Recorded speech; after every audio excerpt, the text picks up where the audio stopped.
লোকমুখে কথা রটে গেছে, তামিম ইকবালকে বলা হয় কলিজাওয়ালা খান। অসাধারণ সব কাজে বড় হৃদয়ের পরিচয় দিয়েছেন তামিম। আজও খুলনা টাইগার্স ও ফরচুন বরিশালের ম্যাচে তেমনই এক কাজ করলেন তামিম ইকবাল। ইবাদত হোসেনের বুলেট গতির ইয়র্কারে পায়ে ব্যথা পেয়েছেন মেহেদী হাসান মিরাজ।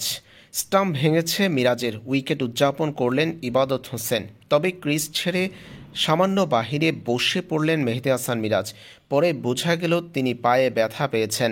মিরাজের এই অবস্থা দেখে সেখানে ছুটে গেলেন তামিম ইকবাল। সবার আগে মিরাজের কাছে গিয়েছেন তামিম। বিপিএলে প্রতিপক্ষ তাতে কি, জাতীয় দলের সতীর্থ জুনিয়র ক্রিকেটারের প্রতি তামিম ইকবালের এমন দায়িত্বশীল আচরণ আর ভালোবাসা মুগ্ধ করেছে গোটা ক্রিকেট বিশ্বকে। তামিম ইকবালের অসাধারণ এই কাজ মুহূর্তেই ছড়িয়ে পড়েছে নেট দুনিয়ায়। ভক্তদের প্রশংসা কুড়িয়েছেন তামিম। স্ট্রেচারে করে মিরাজকে মাঠ থেকে নিয়ে যাওয়া পর্যন্ত সেখানে ছিলেন তামিম ইকবাল। হাঁটতে পারছিলেন না মিরাজ, তাকে বের করা হয়েছিল স্ট্রেচারে করে। তামিমের এই দায়িত্বশীল আচরণ কুড়িয়েছে প্রশংসা।